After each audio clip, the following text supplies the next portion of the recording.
Donc j'ai commencé ma thèse en novembre, 2023 et donc je travaille au sein de l'UMR Celmet, donc encadré par, Magali Jouven et aussi un encadrant du CIRAD, Denis Bastiani et de Tétis, à la maison de la télédétection, Lucile Soto.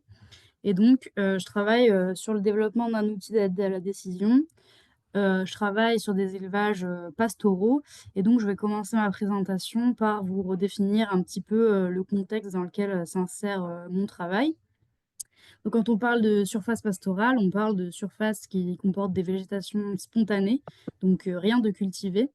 Ce sont des végétations qui sont extrêmement hétérogènes dans le temps et dans l'espace puisqu'elles comportent plusieurs strates, et une diversité, de milieux. Ces végétations, elles se développent sur des milieux difficiles, sur une topographie qui peut être difficile avec de la pente, par exemple, sous des climats aussi difficiles, puisqu'on va les retrouver, par exemple, en zone de montagne ou sous climat méditerranéen. Ce sont des végétations qui présentent une forte saisonnalité, donc qui va faire varier, assez fortement la quantité et la qualité de la ressource qui va être disponible pour les animaux. Une autre caractéristique, c'est qu'il y a une faible productivité, en herbe, mais qu'il y a, parfois présence de ressources ligneuses, donc d'arbres et d'arbustes, et que ces végétations, elles sont valorisées quasi exclusivement, par le pâturage des animaux. Donc en France, ça représente à peu près 2,2 millions d'hectares et 35 000 exploitations.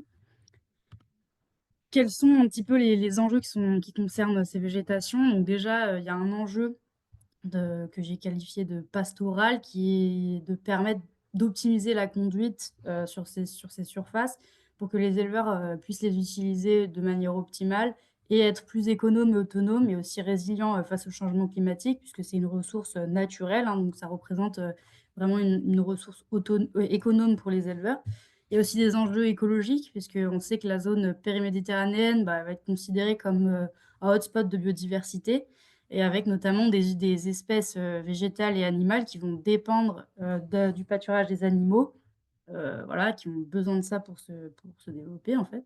Et donc il y a des enjeux méthodologiques quand on veut travailler sur ces surfaces euh, et quand on veut aussi collecter des données, notamment parce qu'il faut pouvoir prendre en compte cette diversité et cette hétérogénéité et qui a un fort aussi impact de l'espèce animale qu'on étudie, de la conduite sur ce qu'on va appeler ressources pastorales pour les animaux.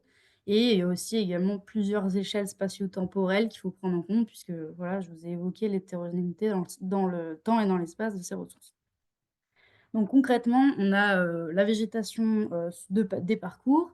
Et en fait, parmi cette végétation, savoir que tout ne va pas être consommable par les animaux. Et donc c'est ça, ce qui va être consommable va être appelé la ressource pastorale. Et ensuite, donc cette ressource, elle va pas non plus être entièrement consommée par les animaux. Donc en fait, le prélèvement réel qui va être fait par les animaux, a priori, quand on va sur une surface, on ne peut pas vraiment l'estimer parce qu'il dépend de la race, des besoins des animaux à un moment donné de leur stade physiologique, de la conduite du troupeau aussi. Est-ce que ce sont des animaux qui vont être conduits par un berger ou pas, par exemple, et des interventions qui ont lieu sur le milieu. Et donc, il faut savoir que identifier ce qui fait vraiment ressource pour les animaux et ce qui va être prélevé par les animaux, c'est très complexe sur ces surfaces. De plus, donc il y a des enjeux à caractériser, la ressource pastorale puisque, nous, ce qu'on veut vraiment pouvoir identifier, comme je vous disais, ce qui fait ressource, mais il n'y a pas beaucoup d'outils qui existent aujourd'hui, il n'y a pas beaucoup de données, alors que sur prairie, par exemple, qui sont des milieux beaucoup plus homogènes, on va avoir des outils de pilotage qui existent déjà avec des mesures qui vont être possibles de faire, des typologies, des modèles de simulation de production. Et donc, on a pas mal de données chiffrées. Et par contre, sur les parcours, on va être à dominance de savoirs experts et de savoirs détenus par les éleveurs qui sont aujourd'hui plus suffisants si on regarde le contexte changeant, par exemple, de changement climatique dans lequel on évolue. Et il y a aussi autre chose, c'est que les outils qui sont développés sur prairie ne sont pas utilisables sur parcours en raison de la diversité dont je vous parle depuis tout à l'heure. Et donc, ça fait qu'on a peu de données chiffrées et partagées sur lesquelles se baser. Aujourd'hui, donc, pour acquérir des données, il y a quand même des technologies numériques qui peuvent nous apporter un peu de soutien, notamment la télédétection sur des données qui vont être de plus en plus précises. L'utilisation de la spectrométrie infrarouge, donc pour avoir des idées de la valeur alimentaire de la valeur alimentaire et de ce qui est consommé par les animaux. Et ça offre des approches un peu complémentaires justement au savoir dont je vous parlais tout à l'heure et ça permet aussi de prendre en compte la variabilité spatio-temporelle et aussi d'essayer de l'interpréter. Donc dans le cadre de ma thèse, moi je me demande comment intégrer différentes approches pour caractériser la diversité spatiale et temporelle des ressources pastorales, qui a un sens du point de vue de la fonction dans l'alimentation et qui permettent une gestion plus durable et efficiente des surfaces. Donc pour ça, je vais utiliser différents outils dont je vous parlerai après, mais je me demande dans quelle mesure justement ces outils et les informations que je vais pouvoir en tirer, sont aussi en accord avec les représentations et les indicateurs que peuvent utiliser les éleveurs sur le terrain. Et après justement, comment combiner, ces savoirs scientifiques et ces savoirs locaux pour produire un outil qui soit un outil d'aide à la décision à destination, d'éleveurs et de bergers. Donc les étapes de mon travail dans les grandes lignes, donc bah, de la recherche biblio comme, comme pour tout le monde et ensuite j'ai réalisé des suivis du comportement alimentaire, d'animaux au pâturage avec une collecte, d'échantillons de plantes qui sont consommées, par les animaux et ces échantillons, ils sont analysés ensuite par spectrométrie infrarouge. En parallèle de ça, j'ai réalisé aussi des enquêtes auprès d'éleveurs et de bergers donc ce qui m'a permis donc de collecter un petit peu leur savoir et de comprendre comment eux, ils évaluaient la ressource, bah, sur le terrain, ce qui était disponible pour leurs animaux et ensuite je vais aussi organiser des ateliers participatifs pour leur faire déjà une restitution de mes résultats et voir comment, les informations que j'ai collectées et ce que j'ai analysé pourraient leur être utiles directement sur le terrain, pour m'amener ensuite à la réflexion sur la conception d'un outil d'aide à la décision et donc là, pour cette présentation, je vais vous présenter, bah, principalement les résultats que j'ai eus issus de mes suivis du comportement alimentaire. Donc, j'ai travaillé dans 2 zones en France, donc 2 départements sous l'influence du climat méditerranéen. Donc premièrement, donc un 1er site, dans l'Hérault où là, je travaille avec un éleveur qui a un troupeau de brebis, donc qui pâture sur, garrigues, donc des milieux, on va dire assez ouverts, avec, pas mal d'herbes, mais aussi, pas mal d'arbres et d'arbustes. Un deuxième site qui va être un troupeau là, mixte, donc, avec des brebis et des chèvres, en Ardèche, donc à 1 000 m d'altitude, donc c'est voilà. Sur de la lande, donc là, c'est pareil, c'est des milieux qui sont assez ouverts avec, quand même une bonne production d'herbes. Et un troisième site également dans l'Hérault, où là je suis un troupeau de chèvres et où la végétation est totalement différente puisque c'est vraiment de la lande très fermée avec très peu d'herbe, beaucoup de buissons et donc les chèvres peuvent se nourrir quasi exclusivement que d'arbres et d'arbustes. Donc pour vous remettre un petit peu, dans le contexte et vous mettre en immersion avec moi sur ces suivis du comportement. Donc, faut savoir que quand je fais des suivis, donc je passe 2 semaines dans chaque exploitation, et ça consiste en fait, une semaine, c'est une phase. La première semaine, ça va être une semaine d'adaptation, donc là où je vais me familiariser avec les animaux, avec leur rythme de pâturage. Je vais aussi faire un inventaire des plantes qu'il y a sur ces surfaces et de ce que les animaux consomment. Je vais aussi choisir des animaux je vais faire mon choix d'animaux à suivre, donc j'en suivrai 4 pendant une semaine et ça va nous permettre aussi, entre les observateurs, parce qu'à chaque fois on est 2, de s'harmoniser entre nous et voilà, de prendre enfin d'être bien sûr d'être calé et sur la semaine 2, donc là, c'est là où on va faire nos suivis du comportement alimentaire, donc on va passer 4 jours à faire nos suivis. Donc, pendant ces suivis, le but, c'est de noter le plus précisément possible ce qui va être prélevé, par les animaux. Donc pour ça, on va utiliser des codes, en fait, où on va noter, l'espèce, végétale qui est consommée, la partie de la plante et un petit peu le stade phénologique. Est-ce que c'est une plante qui est encore verte? Est-ce que c'est un petit peu en train déjà de vieillir? Est-ce que c'est carrément sec? Donc voilà, ça nous permet d'avoir une idée assez précise de ce qui a été consommé par les animaux et ensuite, donc on va collecter des échantillons de ce qui a été consommé en, mimant, en fait, le mode de prélèvement des animaux. C'est-à-dire que si, je vous dis, un truc au hasard, si j'ai vu qu'elle avait prélevé la feuille de chêne blanc uniquement, moi, ce que je vais prélever ensuite, ce sera uniquement la feuille de chêne blanc et pas tout un rameau, voilà et ensuite donc pour, avoir une idée, de la valeur de ces échantillons. Donc on va réaliser la prise de spectre, donc soit sur des échantillons frais, donc directement sur le terrain, soit, sur des échantillons qui vont être séchés, broyés. Donc là, ça va être des prises de spectre, infrarouge. Donc déjà, pourquoi est-ce qu'on a choisi, la spectro-infrarouge? Donc, nous, ce qu'on veut obtenir, c'est une description de la diversité des ressources, Il faut savoir que donc là, j'ai sur 2 saisons de végétation, j'ai déjà collecté quasiment 200 échantillons et donc le les analyser au labo, ça serait vraiment très très coûteux et très long, en fait, à faire.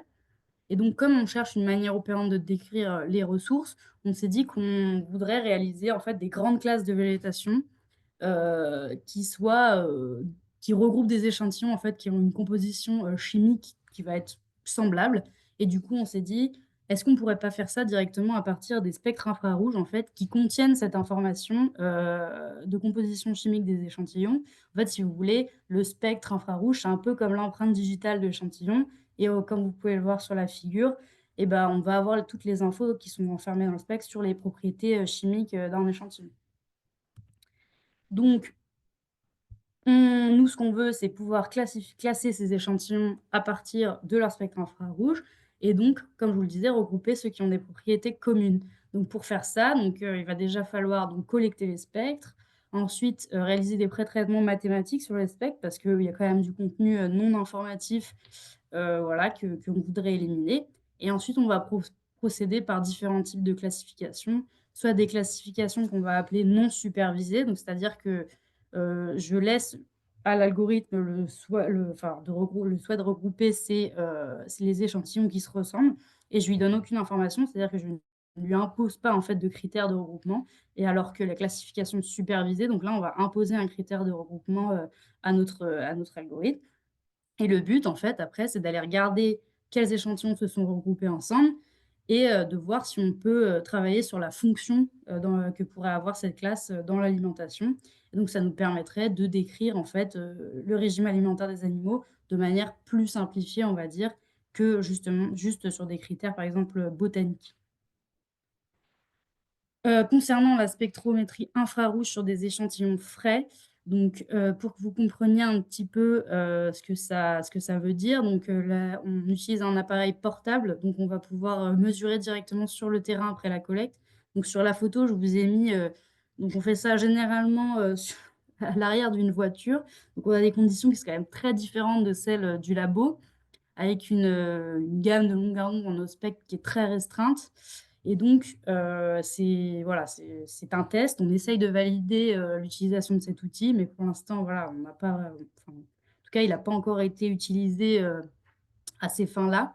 Mais on s'intéresse à ça puisque, en fait, quand on a des échantillons frais, on conserve la structure de l'échantillon, on conserve aussi la teneur en eau et les composés secondaires et on sait que ça impacte le choix des animaux, en fait, au pâturage et donc on s'est dit que c'était intéressant, d'aller regarder aussi ce que ça donnait avec des spectres frais, parce que, bah, quand on a séché, broyé l'échantillon, on a quand même perdu, pas mal d'informations. Donc, si on je vous parle de mes premiers résultats, donc de cette première année. Donc moi, j'ai réalisé des suivis à 2 saisons, donc printemps et automne 2024. Donc pour vous donner une petite idée, ça représente, donc ce que j'ai noté, c'est, 60 000 bouchées et ça représente plus de 90 espèces végétales consommées par les animaux et 250 types de bouchées différentes. Donc il y a quand même une grande diversité de ce qui est consommé, par les animaux, hein, ils ont tapé dans toutes les strates, que ce soit l'herbe, les arbustes, les arbres et les échantillons collectés, ils représentent aussi une gamme importante de compositions chimiques. Là, je vous ai représenté juste un diagramme, teneur en azote versus, les fibres.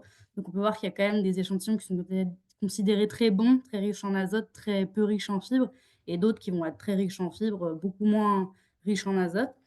Et dans le petit tableau, je vous ai montré que en fait, la quantité de plantes qui vont être sélectionnées par les animaux, elle dépend aussi de l'espèce animale. Les chèvres ont tendance à sélectionner une plus grande large gamme que les brebis. Et par contre, ce qu'on peut voir aussi, c'est qu'entre printemps et automne, la gamme sélectionnée, elle diminue logiquement, puisque bon, bah, en automne, on a quand même une plus faible disponibilité des ressources végétales. Donc, ça, c'est assez logique. Donc comme je vous le disais, on a voulu travailler sur des classifications et donc on a regardé en fait qu'est-ce qu'allait donner 3 types de classifications. Donc une classification supervisée sur des critères botaniques, c'est-à-dire, on a divisé, on a divisé nos échantillons, on les a affectés à des classes, c'est-à-dire graminées, herbacées et cetera et aussi des classifications non supervisées. Donc, à partir des spectres en sec, donc en rouge ici, et des spectres obtenus sur des échantillons frais. Donc, ce que nous ont donné ces résultats, c'est déjà de voir que les échantillons, que ce soit en sec ou en frais, ils ne se classent pas que sur des critères botaniques, et que la classification, donc sur les échantillons secs, donc en rouge, elle va séparer les herbacées des autres plantes et trier en fait les échantillons selon les parties de plantes ou les organes. Donc c'est assez intéressant de voir que les échantillons ne se regroupent pas en fait selon des critères botaniques, mais plutôt selon les organes de plantes dont on parle. Et sur la classification en frais, donc comme je vous le disais, dû notamment aux conditions de mesure, etc., c'est beaucoup plus difficile à interpréter. Pour l'instant, on n'arrive pas trop à savoir quoi en dire. J'espère que ça s'améliorera avec des données supplémentaires. Mais on a notamment des classes où certains sites ne sont pas représentés. Donc en fait, voilà, c'est assez compliqué à interpréter pour le moment. Sûrement dû à l'eau et au fait que, bah, on a quand même une structure particulière des échantillons. Donc, voilà, c'est plus compliqué à interpréter. Et donc là, je vous ai montré, un petit peu plus détaillé ce que ça représente en fait, cette description en classe du régime alimentaire des animaux. Donc là, vous avez pour chaque site, un petit peu à quoi ressemble le régime alimentaire, des animaux décrits avec ces classes. Et donc ce qui est, assez, positif déjà, c'est de voir que cette description en classe nous permet quand même de remontrer que les chèvres et les brebis ont des différences de comportement alimentaire assez marquées. Heu, les chèvres vont avoir tendance à aller plus sur les arbustes et les arbres que les brebis. Donc ça déjà, on est assez satisfait de voir, ces différences-là avec cette classification des ressources pastorales. Et après donc, on peut avoir, comme je vous le disais, accès à des informations de composition chimique, en fait, de ces classes. Et donc le but, ça serait de pouvoir donner des fonctions à ces classes, de pouvoir comprendre comment varie la composition chimique de ces classes entre les saisons, de voir aussi, est-ce qu'il y a des compensations entre ces classes de végétation d'une saison à une autre? C'est-à-dire, OK, l'animal, il va manger, 72 de la classe 1, au printemps, mais comment est représentée cette classe 1, à l'automne, et cetera? Et donc de savoir, quelle va être aussi, l'utilisation possible qui va en être faite par les animaux à une saison donnée. Et donc, en termes de perspective, donc pour ce travail, donc comme je vous ai dit, il y a quand même du travail à faire, sur les spectres en frais, puisque ça renferme de l'information intéressante, mais qu'il faut savoir traiter, en amont pour sortir quelque chose justement. Donc, peut-être utiliser d'autres types de classification aussi, puisque pour l'instant, on utilise de la classification ascendante hiérarchique, mais je sais qu'il n'y a pas que ça et il y a peut-être d'autres alternatives à utiliser. Je vais aussi enrichir ma base de données puisque donc, j'aurai, du terrain et des suivis à nouveau sur, 2 saisons, donc printemps et automne, 2025. Et on va essayer, de croiser les informations que moi j'aurais obtenues sur les milieux, c'est-à-dire issues de ces classifications et de cette composition chimique, et de les croiser avec d'autres, caractérisations des milieux qui existent, comme, par exemple, je ne sais pas si vous connaissez, mais des caractérisations, on va dire, plus qualitatives des milieux qui existent dans la Pastothèque, par exemple, qui est une description, en fait, des milieux méditerranéens. Voilà, voir si on peut, faire quelque chose avec ça. Croiser aussi avec des données issues de la télédétection et comme je vous l'ai dit, donc réaliser des ateliers avec les éleveurs pour travailler justement à identifier la fonction des classes que j'aurais obtenues et aussi, voir quelles seraient les utilisations possibles pour eux, qu'est-ce que ça leur apporte comme information supplémentaire par rapport à ce qu'ils font déjà et aussi, pourquoi pas, comparer, la valeur de ces classes et ce que ça apporterait aux animaux avec des fourrages qui sont déjà connus. Voilà, pour, aller un petit peu plus loin, sur justement les fonctions que ça pourrait avoir dans l'alimentation des animaux. Voilà, je vous remercie.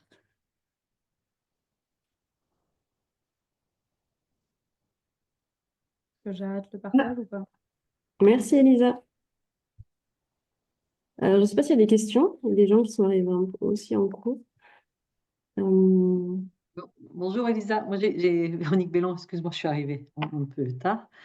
Mais bon, le spectro, c'était des choses Oui. qui me parlent. Je voulais savoir si tu avais des relations avec le groupe de chimiométrie d'ITAP. Alors, moi, j'ai parlé avec, Avec Gilles Schex, mais il est où Gilles Schex? Non, il est Gilles CIRAD. Schex, il est CIRAD et il fait partie ouais, d'un pôle qui s'appelle KEMAUS, c'est sur la Ouais. chimiométrie. Donc, c'est, Et ben voilà. justement, on avait dit, il est dans mon CSI et on s'était dit que bah là, j'aimerais bien le solliciter justement pour lui, maintenant que j'ai un peu plus avancé avec des vraies questions, j'aimerais bien le solliciter là prochainement, ouais. Oui, d'autant qu'il y a enfin, au CIRAD, il y a quand même des gens, il y avait lui, Mm. Denis Bastianelli Ouais, aussi, qu'on connaît, voilà. Et après, enfin, à ITAP, il y a Jean-Michel Roger qui est un gros mm, spécialiste en chimiométrie. Donc, ouais, c'est l'intérêt de Digital de pouvoir avoir accès aussi à eux, quoi. ouais, Voilà. ouais, ouais. Mm, très bien. Et d'un point de vue pratique, en fait, tu as parlé d'ateliers avec des éleveurs. Et est-ce qu'il y a comme idée aussi d'aller sur un outil de connaissance, enfin, je sais pas, comment tu Alors, ouais, moi j'aimerais bien, j'aimerais bien, je me demande dans quelle mesure je vais pouvoir intégrer ça. En fait, déjà, je réfléchis beaucoup à la manière dont je vais pouvoir les inclure dans le processus, justement, parce qu'ils ont vraiment des savoirs qui sont hyper intéressants. Ils regardent déjà enfin, ils regardent déjà un milliard de choses eux, quand ils sont sur ces surfaces. Et j'aimerais justement bien arriver à formaliser avec eux tout ça pour voir comment bah, je peux ne pas, enfin, je peux vraiment me connecter avec eux et puis enfin, créer un truc utile, quoi, une info qui leur soit utile, qu'ils aient pas déjà, parce qu'en fait, ils ont déjà quand même pas mal de choses en tête. Et après, moi, ce que j'observe, c'est que ça dépend aussi du type d'élevage dans lequel on va, parce qu'il y a des élevages très extensifs qui, entre guillemets, pas besoin de ces infos. Et il y a des gens pour qui, en fait, il y a un besoin aussi un petit peu de données pour appuyer le fait que oui, bah, tu peux nourrir tes animaux sur cette surface. Quand ils ont tel stade physiologique, bah, ça va, tu peux les nourrir, c'est de la qualité. Et il y a eu besoin aussi d'aller appuyer sur ça pour bah, des fois aider des gens qui ne sont pas forcément, je dirais, convaincus de la valeur de leur surface et qui ne les utilisent pas forcément à leur plein potentiel, quoi.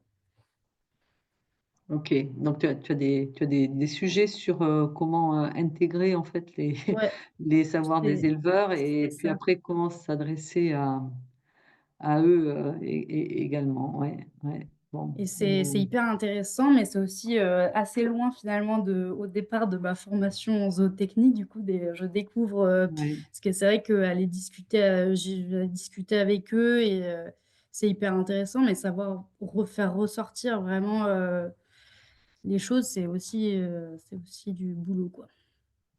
Ouais, oui, et là, il y a peut-être je sais pas, il faut peut-être faire un appel aux autres doctorants qui sont plus en sciences Ouais. sociales, hein, sur les savoirs. Mm. Moi, j'ai une question peut-être un petit peu naïve, mais j'ai vu que du coup, tu avais tout ce qui était moutons, brebis, qui n'était pas du tout superposé par rapport à ce que mangeaient les chèvres. Et je me disais, si il y a des itinéraires qui permettaient de finalement, on met les brebis et dès qu'elles partent, on met tout de suite les chèvres pour optimiser. Ça existe. Il y a des gens qui font même ça avec des vaches, par exemple, quand tu as des milieux un petit peu fermés, en fait, ils envoient les gros animaux en premier pour, on va dire, qu'ils vont casser les branches un petit peu, puis consommer des choses différemment. Et puis après, t'as des gens qui font ouais, une rotation dans le temps de leurs animaux, c'est-à-dire ils vont mettre d'abord ceux qui vont pâturer que l'herbe, et puis après ils vont mettre par exemple les chèvres qui, elles, vont plus être sur les strates supérieures. Et tu as des gens qui vont les mettre en même temps dans le même troupeau en se disant aussi, ah bah les chèvres elles mangent la tête en l'air, du coup les brebis, ça va les faire aussi manger la tête en l'air. Bon alors ça, c'est pas, on va dire, prouvé scientifiquement, si je peux dire, mais c'est quand même, on sait que par mimétisme, il y a des choses qui se font. Donc, c'est possible, ouais, soit dans le temps, soit carrément sur une même surface au même moment, tu peux avoir plusieurs espèces. Ouais. D'accord. Si Ok, si je peux merci. permettre, bonjour. Si je peux me permettre une petite question, également, je pense assez naïve, hein, parce que c'est pas. Mais pourquoi les pâturages et les animaux avant les hommes? Pourquoi il y a cet ordre de d'abord aller faire une sorte de shadowing, effectivement, et d'observation, effectivement, des parcours et des consommations, et après avec les traces, l'essai, etc., puis les analyses post-consommation, et après aller voir les éleveurs. Est-ce qu'il aurait été plus ou moins judicieux de d'abord aller voir les éleveurs, profiter de leurs connaissances, savoir empirique, expérientiel, etc., etc. Ou alors il y avait une crainte, je sais pas, hein, de s'enfermer au contraire dans des visions et des Non, prévisions non, déjà en fait, structurées et établies. non, non, en fait, ce qui s'est passé, c'est que au départ, moi, je me suis dit qu'il fallait que je choisisse en fait des élevages qui pourraient correspondre pour faire à mes suivis. Et donc, j'ai commencé à faire des enquêtes auprès d'éleveurs. Donc, j'en ai vu, je sais pas, un peu plus d'une vingtaine. Et justement, je faisais des entretiens assez larges, c'est-à-dire sur les caractéristiques d'exploitation, sur quel savoir empirique ils avaient, comment ça avait évolué dans le temps, etc. Et en fait, au départ, je me suis servi de ces enquêtes un peu bêtement, juste pour choisir mes élevages. Et je me suis rendu compte après qu'en fait, j'avais une quantité d'informations quand même non négligeable déjà issues de ces enquêtes. Et du coup, là, je suis en train aussi de faire un travail justement d'analyse de ces enquêtes pour voir ce que je pourrais sortir de ça, parce qu'en fait, j'ai déjà énormément de choses qui sont sorties de ces enquêtes. Et justement, j'ai déjà une bonne, ouais, un échantillon, on va dire, d'éleveurs qui m'ont bien parlé des savoirs et des connaissances qu'ils mobilisaient. Et donc là, je suis en train en fait, voilà, je suis en train d'essayer de valoriser ça. Et non, il n'y avait pas tellement d'envie de prendre par un morceau ou par un autre. C'est juste que j'ai commencé quelque part. Et en fait, ma formation, je suis pas du tout en enfin, je suis pas du tout formée en sciences sociales. Donc, je pense que aussi, il y avait ce côté où bah, c'est pas l'entrée que c'est pas ma Mm. zone de confort. Donc, c'est pas l'entrée que j'avais privilégiée. Oui, mais non, enfin, mea culpa, vous l'aviez peut-être déjà expliqué dans votre présentation, mais j'avais pas enregistré le fait qu'il y avait une sorte de terrain exploratoire, effectivement, qui Ouais, vous j'ai avait. pas Ouais, insisté, ouais. ouais. Ouais, ouais. Mais c'est dommage parce que c'est assez intéressant. Enfin, c'est quand même un terrain exploratoire qui est assez calibrant sans être étouffant et ça, je pense que ça participe vraiment à votre compréhension fine de l'ensemble des acteurs, etc.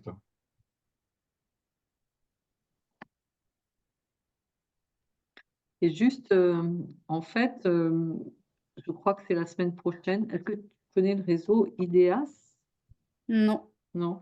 En fait, c'est un réseau, enfin, je le dis à tout le monde, c'est un réseau qui est animé par INRAE, c'est sur de la conception socio-technique. Et la semaine prochaine, il y a un webinaire qui s'appelle Soutenir la contribution des parties prenantes en conception participative avec des Ok. systèmes de médiation socio-technique. Et en fait, c'est une thèse en design, donc c'est quand même assez particulier. Mais voilà, c'est pour arriver à concevoir des nouveaux. Donc là, c'est vers des configurations d'espaces agricoles pour favoriser les processus agroécologiques. Ok. Euh, voilà, bon, enfin bref, donc je sais pas, on fera peut-être passer dans la newsletter ou en direct pour enfin, ouvrir un petit peu les perspectives pour enfin, des étudiants qui sont plus en biotechnique, voilà, vers d'autres sciences. Ok. Bah, merci pour l'info. Ok. Je l'enverrai. Mhm. Merci beaucoup, Elisa. S'il n'y a pas d'autres questions, dans tous les cas, vous pouvez la contacter, bien sûr, par mail, etc. On peut passer du coup à la seconde présentation de Nadège Ressia, donc, qui est, comme je l'ai dit tout à l'heure, hein, doctorante labellisée Digitag, UMR Agir, qui nous parle des plateformes de financement participatif pour l'agriculture. Nadège, donc tu peux partager ton écran et puis c'est à toi. Super. Est-ce que du coup c'est bon, vous voyez bien? Génial. Oui, c'est parfait. Tu peux le mettre en plein écran. Oui, voilà. Normalement c'est bon là, hein. Bon, en tout cas, je vais vous parler des plateformes de financement participatif de l'agriculture. Déjà, merci beaucoup de nous donner l'opportunité de le faire et d'avoir cet espace. C'est très sympathique, donc merci. L'objectif de ce que je vais vous dire aujourd'hui, c'est de vous parler du financement participatif de l'agriculture et de vous présenter déjà les plateformes en elles-mêmes, de comprendre les dynamiques qui poussent les agriculteurs à se tourner vers le financement participatif et aussi voir si ces plateformes permettent de contourner le financement traditionnel des exploitations agricoles. Du coup, Les plateformes de financement participatif, ça se place dans le cadre d'un marché qu'on appelle un marché biface. Donc d'un côté, on a des porteurs de projets, ici des agriculteurs, qui ont un besoin de financement très particulier. Et de l'autre côté, on a des investisseurs, qui sont soit des particuliers, soit des fonds d'investissement, qui proposent de mettre de l'argent pour financer des projets particuliers. Euh, en ce moment, j'imagine que vous devez le savoir, donc je vais juste rappeler des grands points. On est dans un contexte d'une assez grosse crise de financement. Pourquoi? Parce que on voit que les exploitations agricoles ont de plus en plus de mal à se faire financer. Et ce qui fait qu'aujourd'hui, on voit un mélange des capitaux publics et privés. C'est-à-dire que un agriculteur pourra avoir des aides de la PAC, si, il s'installe possiblement la dotation aux jeunes agriculteurs, et avec qu'il va pouvoir ajouter plusieurs prêts bancaires généralement.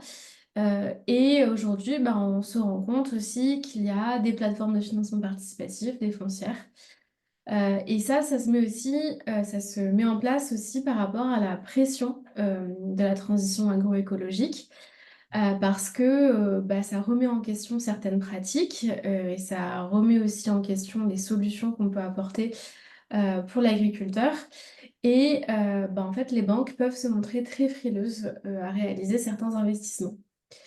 Donc, ce dont on se rend compte, c'est la diversité de sources d'investissement et des investisseurs qui ne sont plus que enfin, en tout cas, les banques ne sont plus les seuls investisseurs des exploitations agricoles. Et les plateformes de financement participatif, elles s'inscrivent, en tout cas, elles disent être des plateformes qui viennent contourner le financement traditionnel. C'est-à-dire que dans le narratif des plateformes de financement participatif, elles expliquent qu'elles sont là pour, elles utilisent ce terme, mais disrupter la façon dont on finance traditionnellement les exploitations agricoles.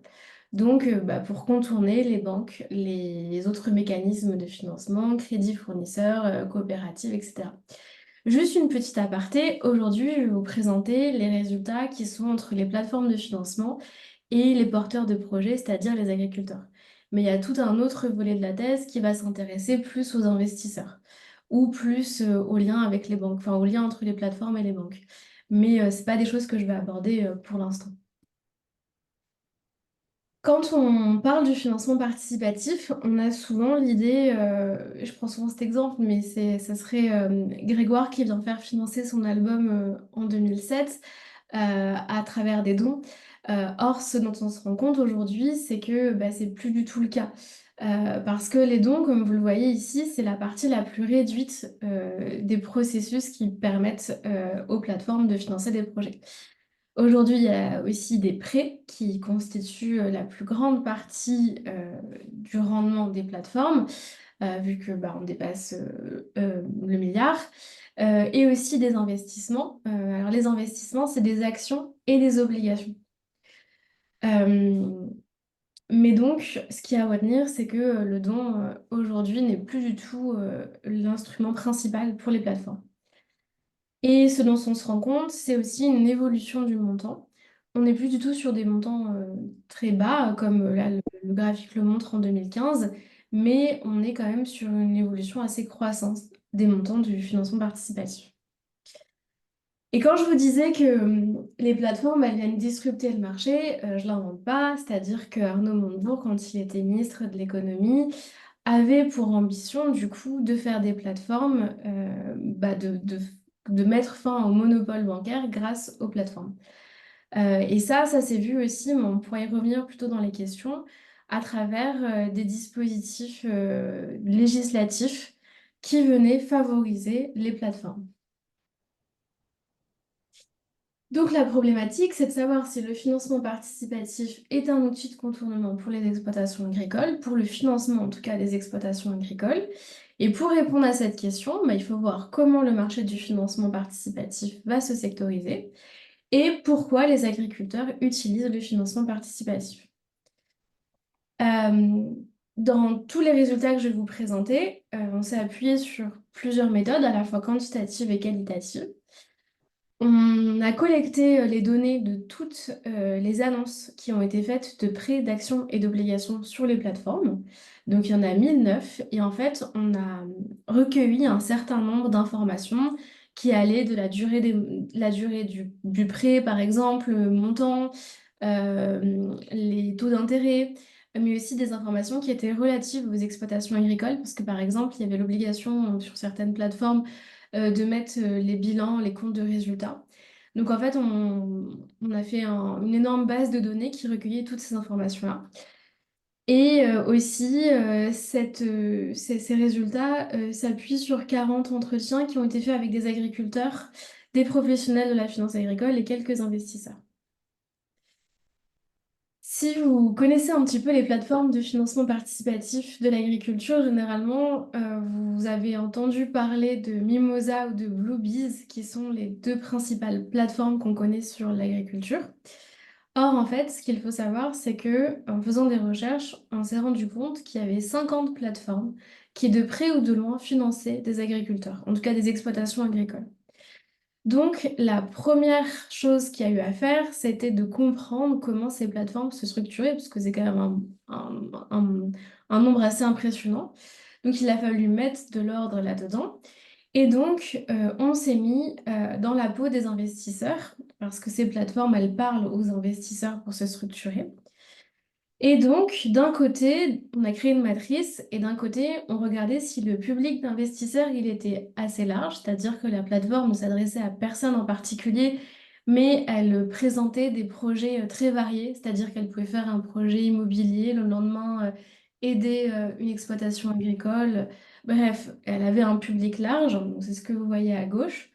Ou alors si elle avait un public d'investisseurs ciblé, c'est-à-dire que là, elle allait faire soit des projets qui étaient vraiment liés à l'énergie, soit des projets qui étaient liés à l'agriculture, par exemple.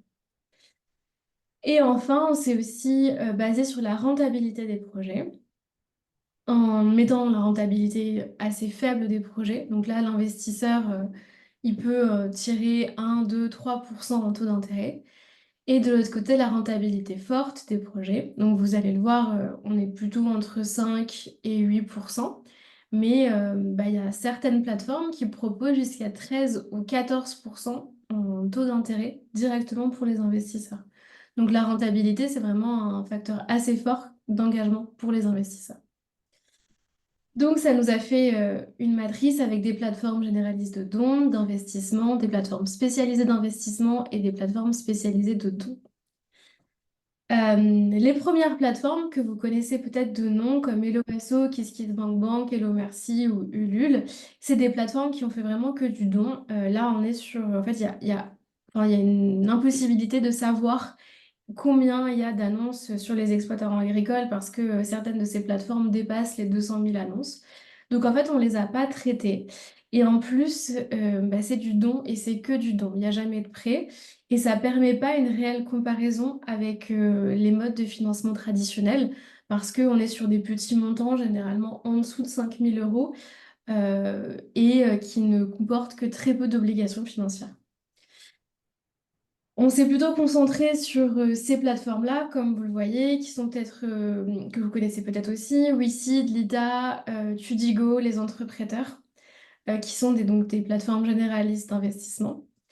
À côté, on a des plateformes qui sont spécialisées. Alors, la spécialisation, ça peut être soit ici les plateformes qui sont spécialisées dans l'agriculture, soit ici des plateformes qui sont spécialisées dans l'énergie, soit ici des plateformes qui sont spécialisées sur les régions ou sur l'immobilier.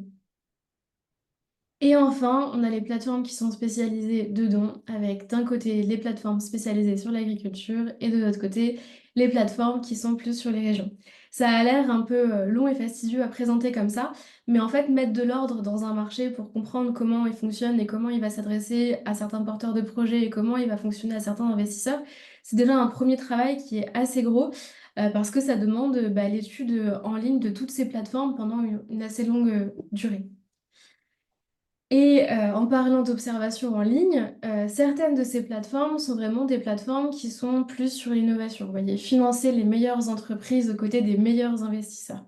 Là, il y a un narratif qui va être beaucoup lié à la start-up, au côté disruptif en fait des plateformes.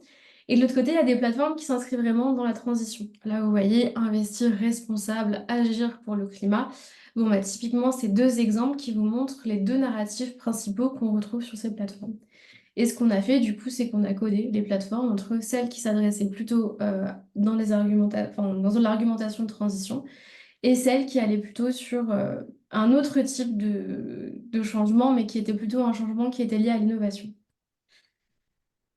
Pour vous parler des chiffres, donc sur les 1009 projets qu'on a eus, sur cette première matrice, sur ce premier côté, il y a 176 projets qui ont été faits par des plateformes généralistes d'investissement.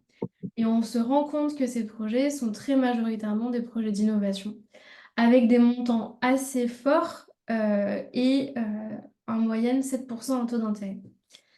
Ici, on avait le gros de nos projets qui étaient donc 778 projets, beaucoup de projets qui étaient liés à la transition et 5% en moyenne en taux d'intérêt.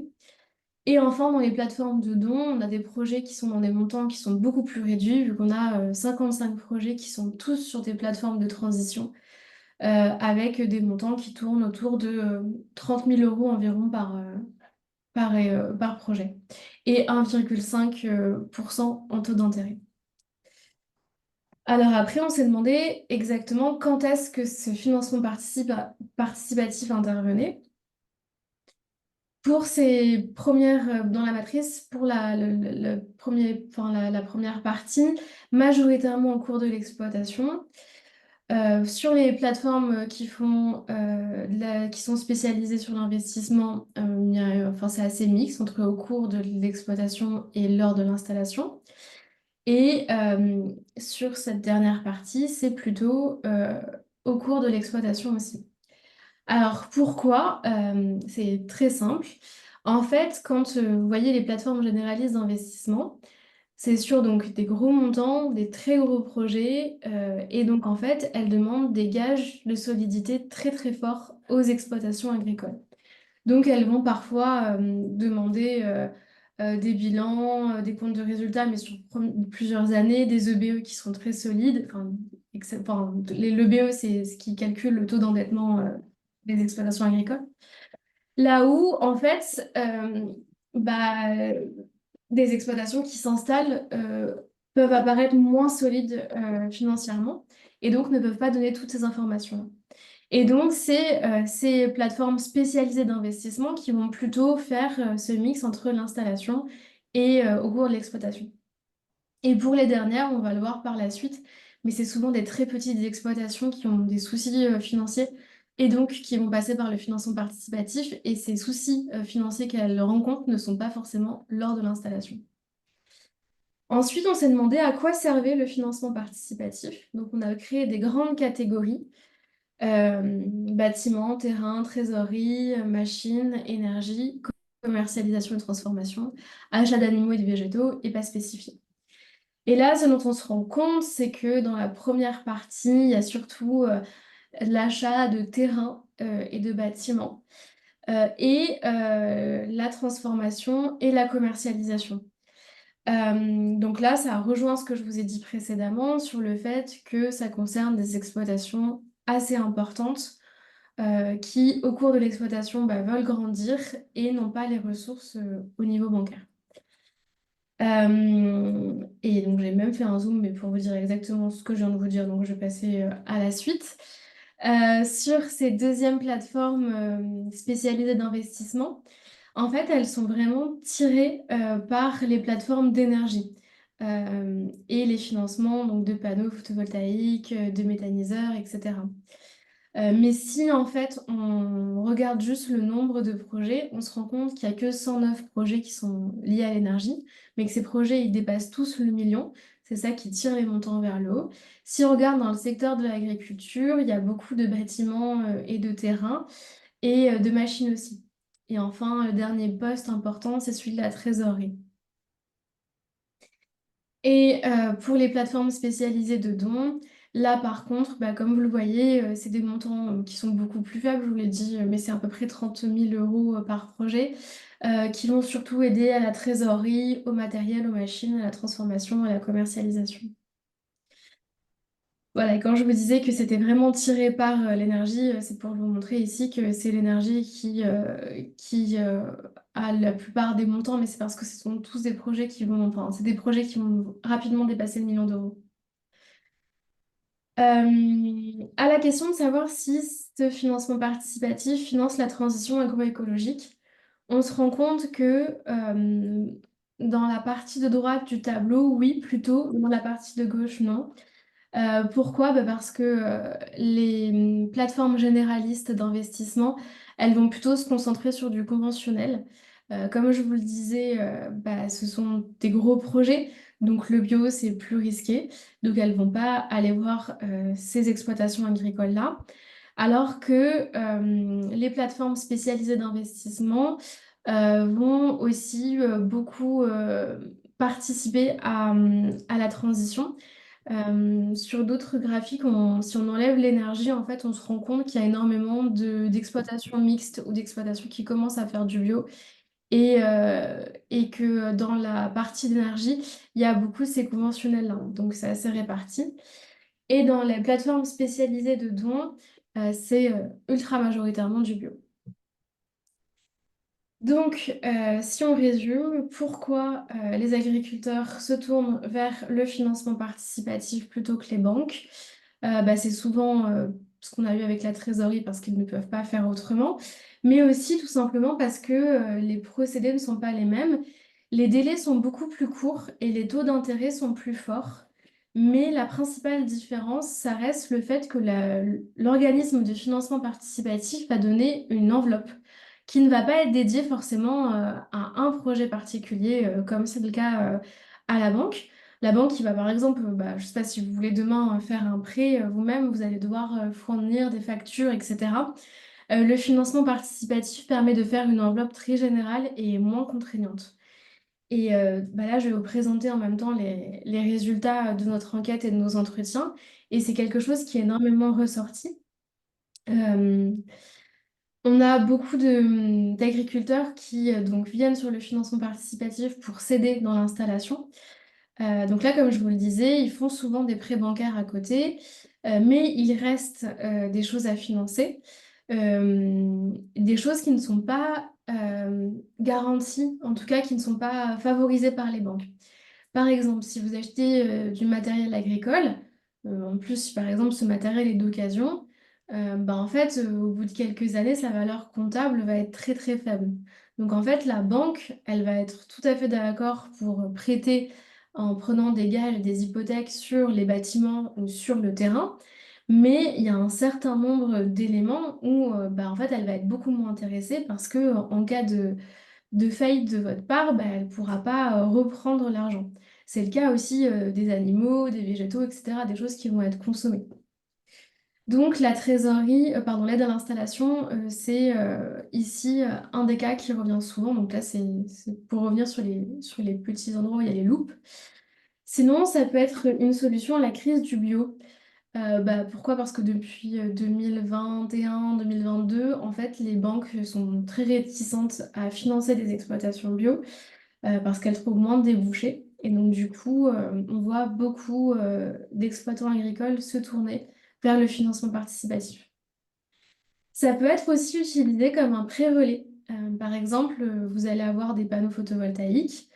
Il faut savoir que la mise en marche, etc., ça peut durer 1 an avant que vous puissiez vraiment tirer des revenus des panneaux. Et la banque peut mettre énormément de temps à donner l'argent. Et ça, c'est tout bénéfice pour les plateformes de financement participatif, parce que ça veut dire que c'est des prêts qui ne sont pas du tout risqués, vu que la banque a déjà donné son accord et que c'est juste une question de temps. Donc on voit quand même pas mal de prêts qui sont un peu des prêts relais. Ça marche pour l'énergie, mais aussi pour le matériel, comme ça, avant que la banque donne son accord. Ça peut être aussi une solution pour avoir un accès trésorerie rapide. Euh, Là, c'est vraiment des exploitants agricoles qui vont être ultra endettés et qui vont se tourner vers le financement participatif parce que c'est leur dernier recours, parce que la banque ne veut plus leur donner aucun prêt, or ils en ont besoin. Là, c'était le cas avec un cas de sécheresse où il fallait bah, acheter du foin et donc le financement participatif a permis d'aider.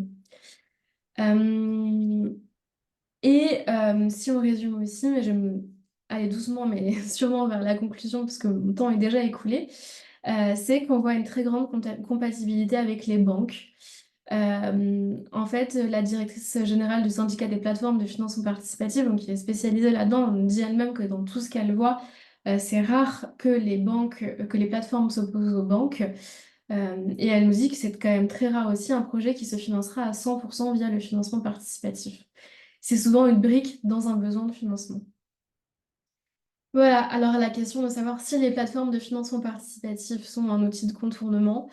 Bah déjà, elles existent et elles sont assez importantes. Donc, on peut revoir tout ce qu'on a dit sur l'évolution du financement participatif ces 20 dernières années, où elles arrivent vraiment à être aujourd'hui pas une alternative, mais en tout cas, elles existent et elles peuvent s'asseoir à la table des financeurs. Et elles vont agir sur des postes qui sont mal financés par les banques, donc la machine, l'énergie, etc., à des moments où les exploitations elles-mêmes sont mal financées en général par les banques. Donc, par exemple, l'installation ou les exploitations bio. Et elles sont consolidées par le fait que les mécanismes sont plus flexibles, comme on l'a vu avec le système d'enveloppe, contrairement au prêt-presse. Mais il y a une très grande compatibilité avec les banques. Voilà, je vous remercie pour votre écoute. Et voilà, si vous avez des questions, n'hésitez pas.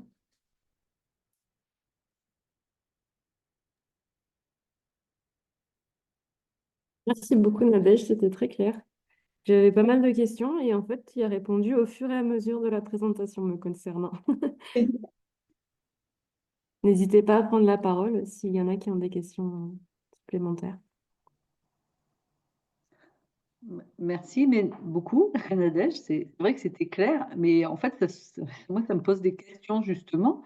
Je ne comprends pas pourquoi il y a une si grosse différence de caractéristiques en fait de projet entre les plateformes spécialisées et puis il y avait les plateformes généralistes. Sur les plateformes généralistes, donc les deux parties en haut, là, les deux cadrans en haut, on finance quand même, enfin, ces plateformes financent quand même de l'agriculture, on est bien d'accord. Oui, ici, c'est que des annonces qui ont aidé des exploitants agricoles. Ok. Et donc, ça voudrait dire que sur ces plateformes larges, on trouve moins de plateformes dédiées à l'énergie. Non, En- pas de plateformes, pardon, oui, de plateformes ou de projets dédiés à l'énergie. Enfin, il y a moins de projets dédiés à l'énergie. Elles vont aller se positionner uniquement sur les plateformes qui affichent cette spécialité. Tout à fait. En fait, on voit, enfin là, je pense qu'il faudrait partir sur plus la trajectoire des plateformes. En fait, ce qui se passe, Merci. c'est que dans le cadran qui s'occupe plutôt des plateformes généralistes d'investissement, donc celui qui était plutôt de ce côté-là, on a vu des énormes plateformes comme October péricliter et fermer. Mhm. Pourquoi? Parce que en fait, un jour, elle finance un exploitant agricole, le lendemain un projet IMO, le surlendemain un projet d'énergie. Et en fait, leurs salariés n'ont pas pu avoir la capacité d'analyser pleinement Mm. financièrement ces plateformes-là. Donc en fait, on arrive à un moment où bah, ces plateformes se spécialisent sur un ou deux ou trois grands thèmes. Ce qui est en train de se passer. De l'autre côté, pour les plateformes spécialisées, elles n'ont pas du tout ce problème parce que du coup, elles ont déjà des salariés qui sont ultra spécialisés, qui savent très bien se débrouiller là-dedans, qui savent connaître la viabilité des projets et qui savent, par exemple, je sais pas, à quel endroit géographique c'est moins risqué qu'un autre. Donc, elles, en fait, leur challenge, si je peux l'appeler comme ça, c'est d'avoir des investisseurs. Parce que là, c'est plus difficile et donc c'est pour ça que leur narratif change.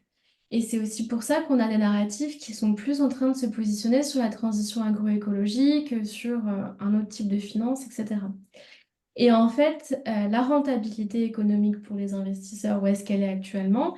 Elle est en grande partie sur ces plateformes d'énergie. Parce que là, les taux d'intérêt sont entre 8 et 11%, ce qui est énorme par rapport aux autres plateformes, mais parce que c'est un secteur qui est très porteur. Et surtout, c'est un secteur qui est sécurisé, parce que on a été voir ces plateformes-là, Et en fait, elles ont des points bonus sur certains projets si elles passent par le financement participatif. Et ces points bonus leur permettent un rachat de l'électricité par l'État sur 20 ans. Mm. Donc, en fait, elles se pérennisent aussi comme ça. Mais chaque secteur ou chaque sous-groupe de plateforme a tout simplement des réglementations qui lui sont propres. Et donc, ce qui amène comme ça cette sectorisation sur le marché. Mais là, comme je me suis plus positionnée sur les agriculteurs, effectivement, il y a une partie où ça pouvait être un petit peu moins clair. Merci beaucoup. C'est très intéressant.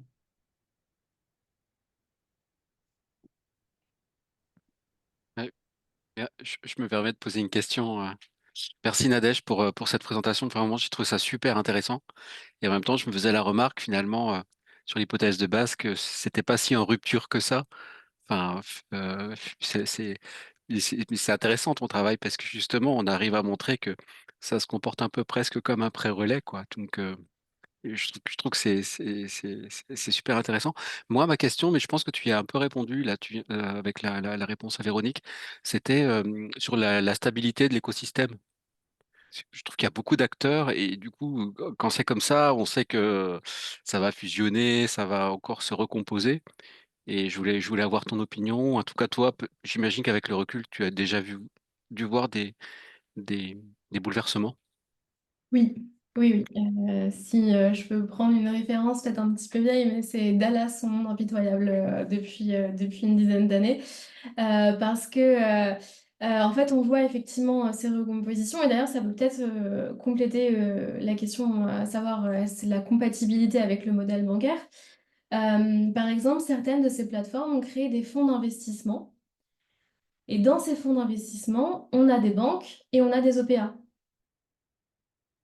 Et donc, sur mon volet investisseur, bah, on a nos petits particuliers qui seraient comme vous et moi, à aller mettre 200, 400, 1000 euros sur ces plateformes. Mais on a aussi des fonds d'investissement qui sont soit créés par les plateformes, soit déjà créés. Et ces fonds d'investissement-là, c'est les fonds 90-10 qui cherchent des projets assez rentables et en transition et en innovation et qui correspondent aux 10% verts.